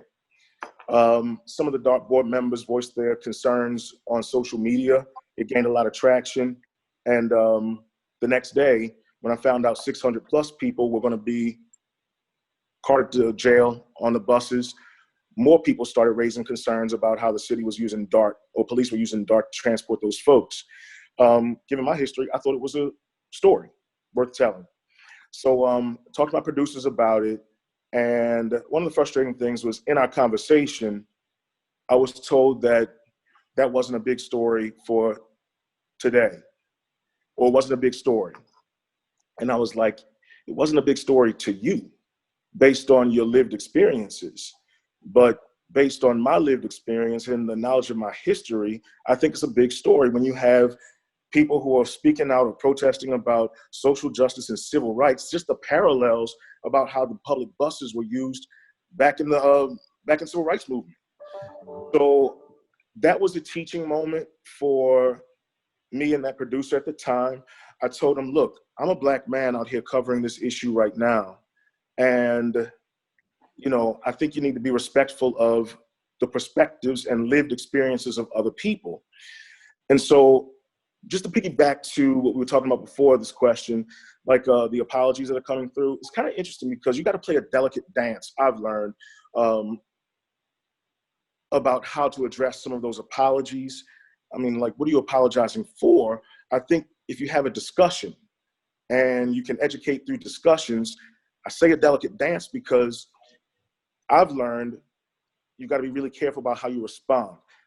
Part of my concern is if I do engage in some conversations at work with people who believe they have genuine concern or genuinely want to ask, will my explaining my rationale or my reality to them be equated or perceived as me calling them racist?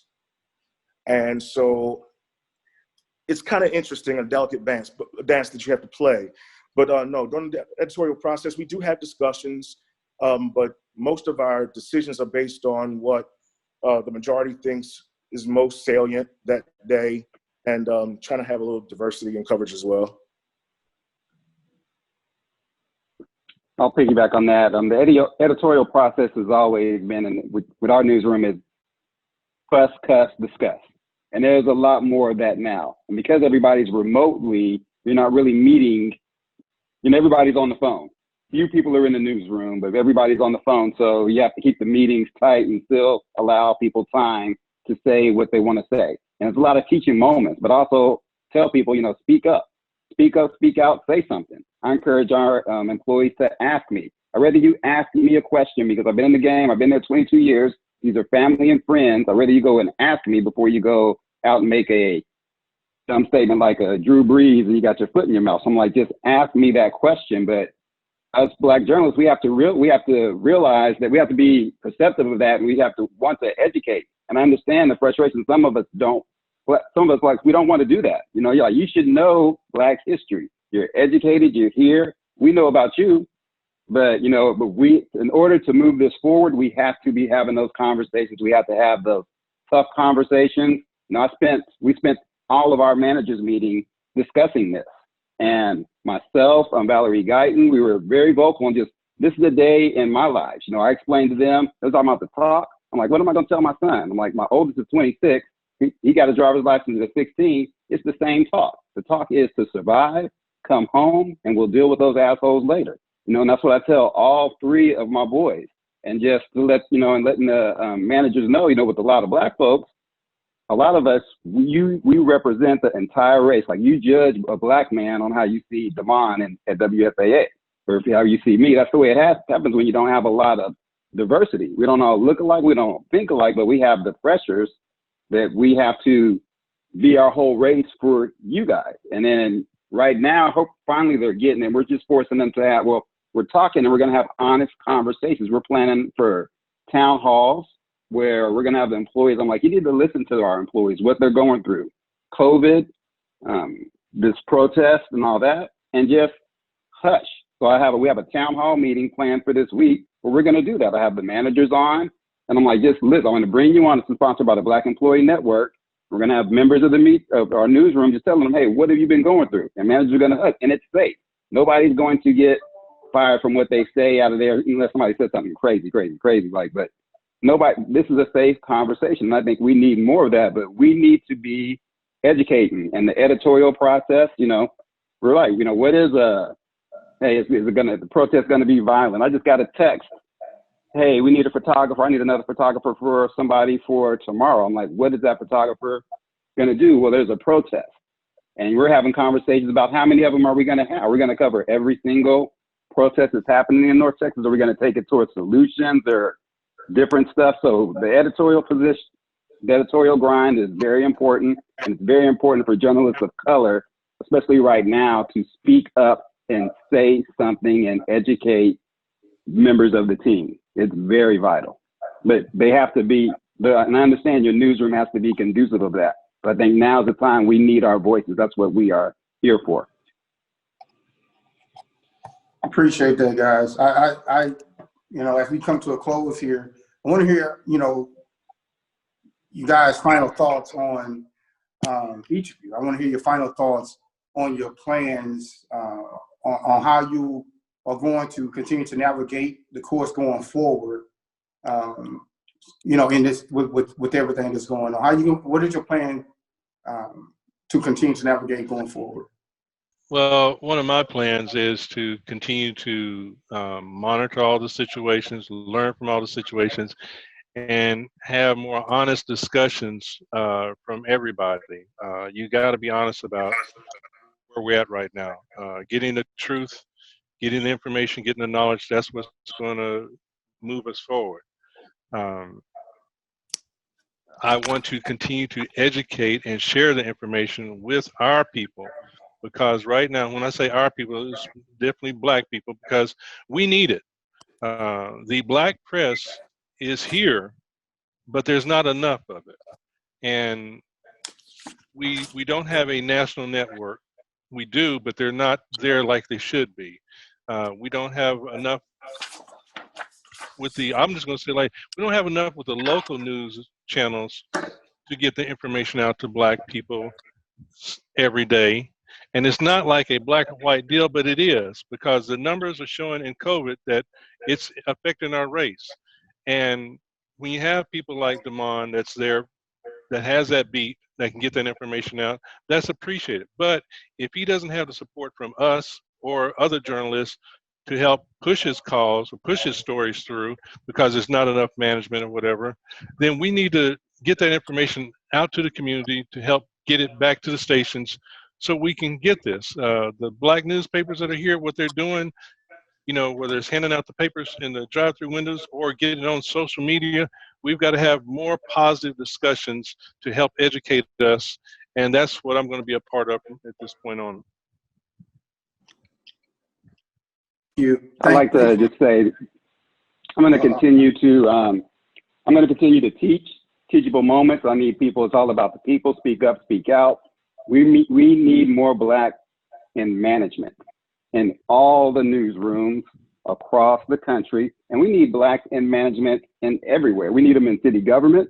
We need them in corporations, because I think the more diversity we have, the better. So it's not just newsrooms, it's everywhere with people that have that experience that can offer opinions and can course correct their non-Black colleagues. To take that down, we need diversity everywhere. So I'm going to continue to teach. I'm going to continue to lead. I'm going to continue to educate. I'm going to continue to keep our employees safe, because like I said, it's not like COVID went away. I don't know if it's at halftime or what, but COVID is still out there.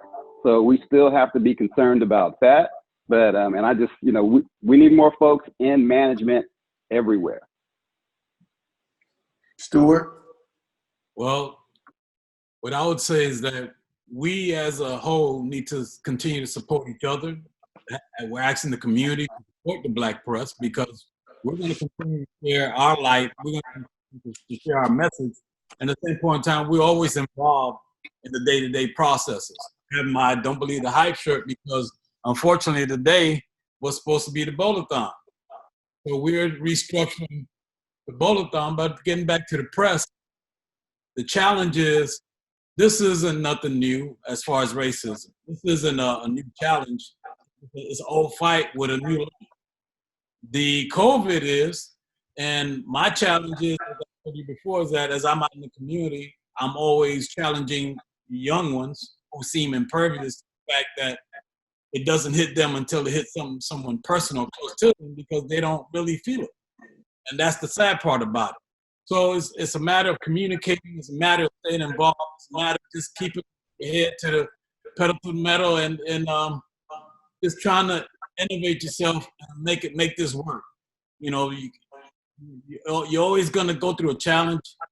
Your head is bloody but unbowed, and then you're gonna keep moving. So it's gonna be an ongoing, long process. But how you maneuver it, how you network, like we have all of us here. So now we're showing each other that we have messages to share, but more so we have work to do. So we want to thank the DFWABJ, NABJ, and as a whole. Ms. Smith is the acting national secretary. So we have our foothold in a lot of things. We're expanding. We're the fastest growing news group in the North region of Dallas. So there's a lot of work to be done. And we want to give you all the thanks for having us to share this platform.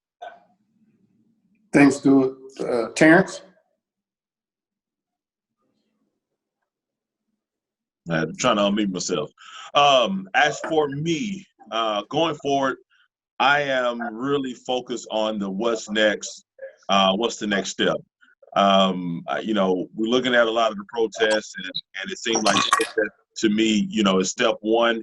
And I keep saying we keep having to do step one because we hadn't did 2, 3, and 4.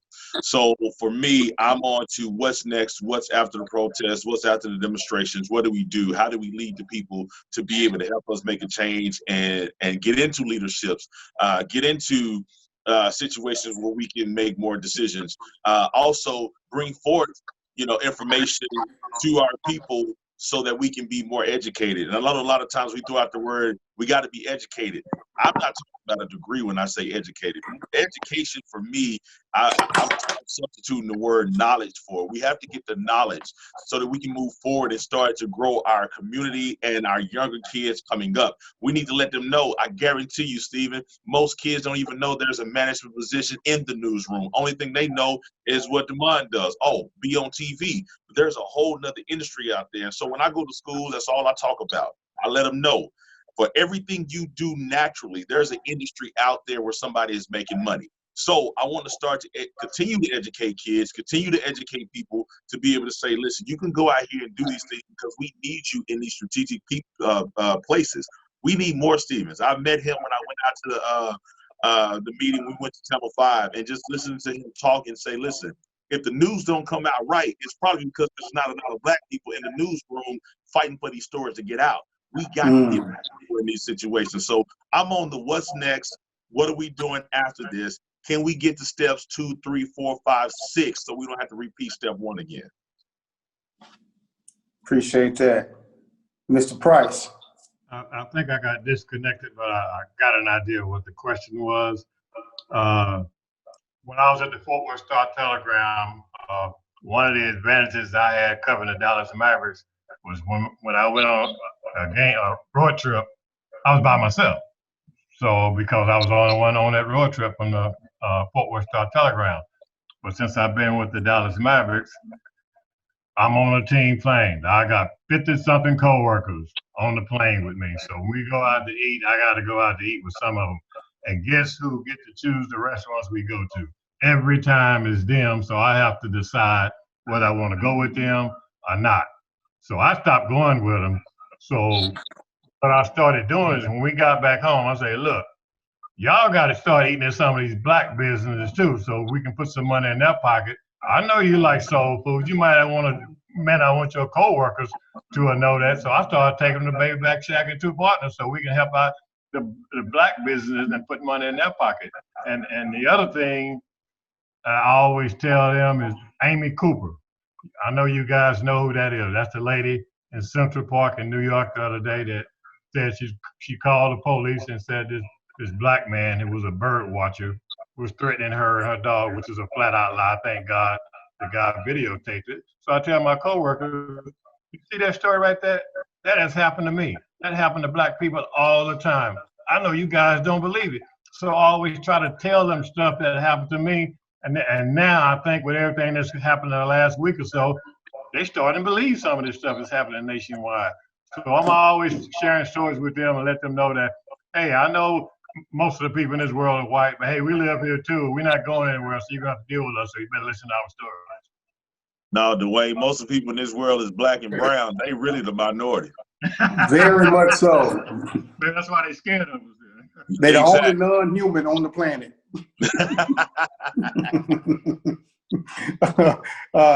Demond.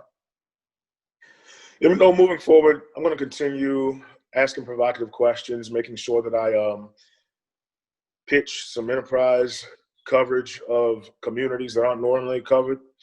I'm going to make sure that I continue to support our youth. I know it's been a tough year for them, and going into the school year, it's going to be a little challenging with school districts not really knowing how they're going to proceed. So I'm going to continue mentorship. I'm going to continue being provocative and challenging my coworkers to get out of their comfort zones a little bit and explore some communities they really haven't explored before or considered supporting. I'm going to continue supporting businesses in and around my neighborhood and even outside the neighborhood that I haven't thought of before. I think now the time is right and ripe for us to be a little provocative and kind of getting out of our comfort zones. Not only expecting my coworkers to understand me or my background, but also want to use this as an opportunity to understand them a little bit more. Now that the conversations are happening, I'm going to take advantage of it. Awesome.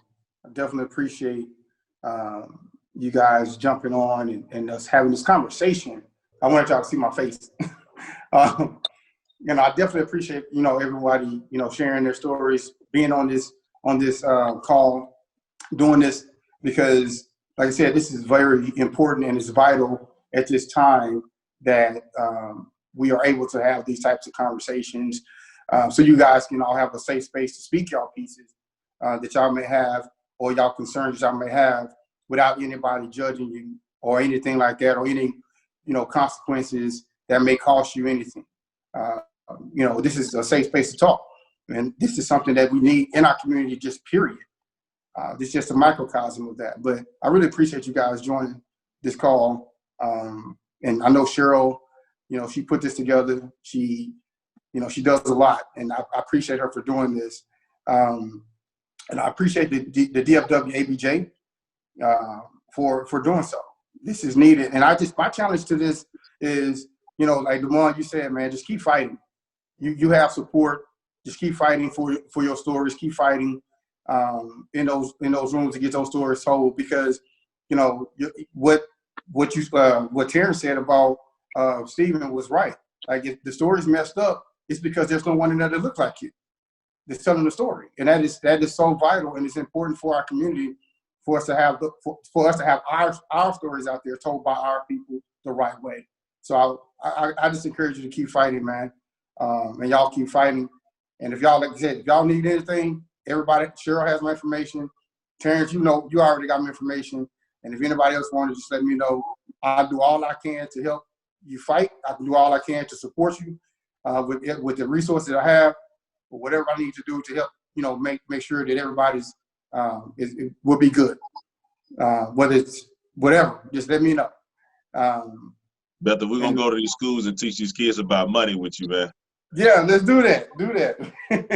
That's why I brought up the war chest, because I think from a financial advisor's perspective when it comes to being prepared in this way. But he also said something that's very key. The war chest of your mind, you always got to keep that stock too as well.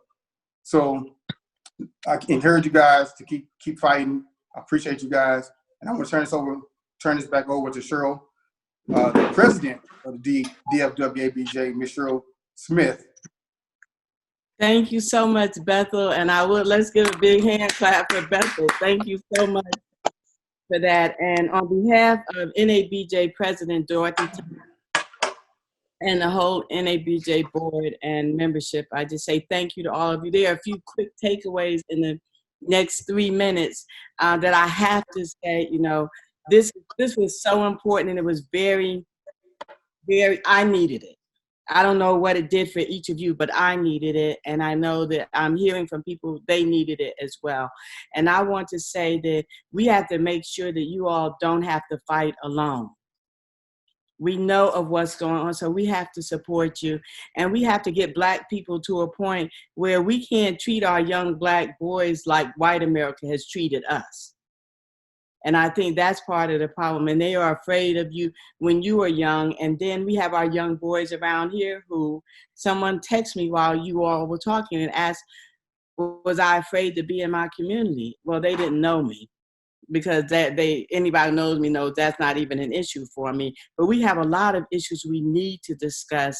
And God bless you, Vince Sims, for being here, and everyone else. But I just have to say, Steve, you talk about getting your mind right, and the war chest in the mind, mentoring, these are all important. These are, you know, we need to live, we have to live by that. And we have to check in with managers, but we have to check in and check them sometimes too.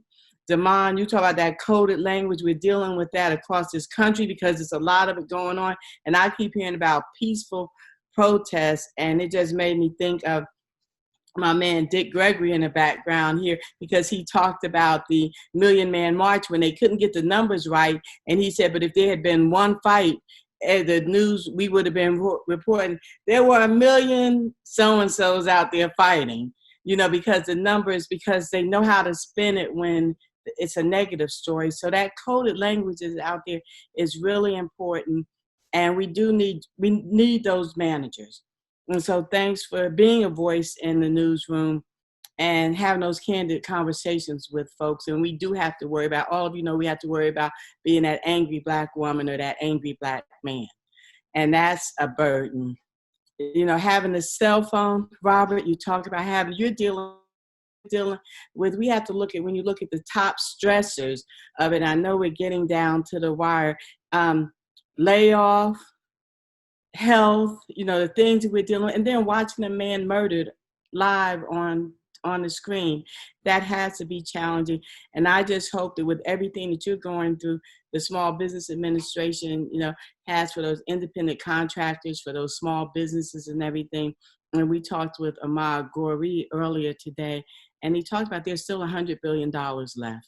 And so we need to make sure that some of that goes into our community. For you, Terance, also, you need to get some of that $100 billion. And then you can do the Cash App. We need everybody's Cash App information, because we need to, like Chill said, and cash, and have these folks who feel so benevolent, have them Cash App us, as it may be the only reparations we do get. And Stewart talked about the multimedia presence and stressing our safety. And we have to do that. And collaborations are big. We have to collaborate. There have been so many times that Robert Flagg has sent pictures over to our papers. We're out there and we're trying to get the message out there. And it's about helping one another. And Terance, you talked about, I love the story about your daughter and helping educate her, because this homeschooling ain't no joke. I had my granddaughter come over here and I was just holding my head, and I tell you, I just want to say, who was that talked about calling 911? Sounded like Flavor Flav, Dwain Price, talking about dial 911. And I do understand it, but I also understand what you've been going through. And I cut the TV off to Steve Harvey, to Family Feud also. I have to take my mind off of what we're dealing with. And I hope that everybody realizes everybody is not okay. Y'all all look good, but everybody has their own journey. And this is hard. This is hard. And you see some of the callous things that are going on. And so I'm thankful that other people are speaking out. And until, you know, that activism, his daughter was right on point. Channing just really handled dealing with these issues. And we have to work together with our young people. It's not them against us. And we have to elevate them and give them the mentoring that they deserve.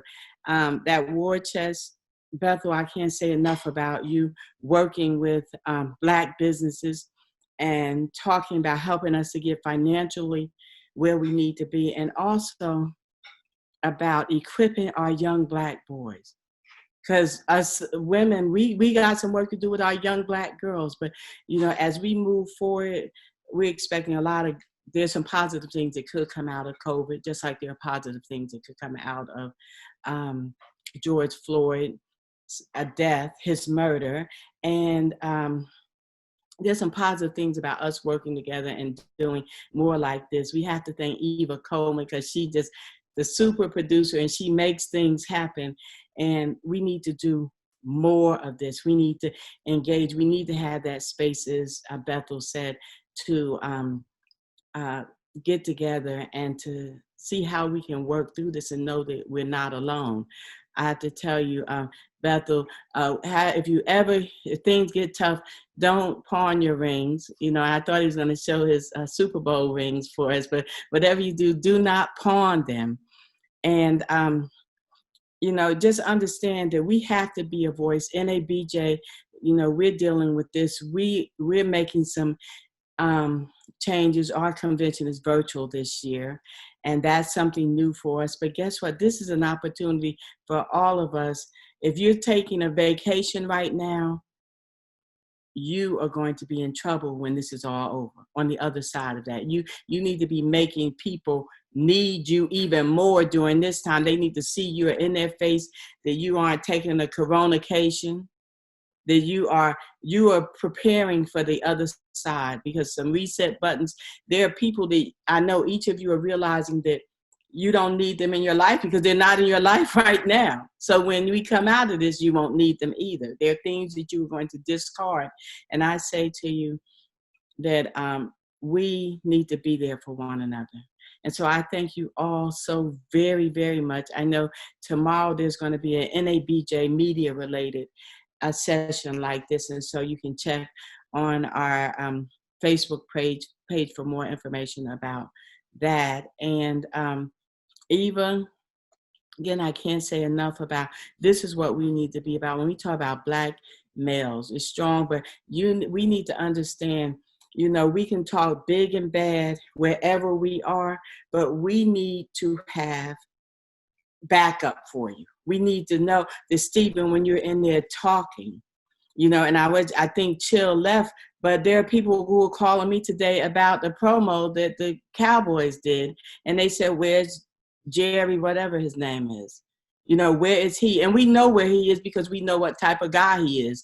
But still, you know, I know Fox 4, I looked at a promo and the only Black person I saw on it was Clarice.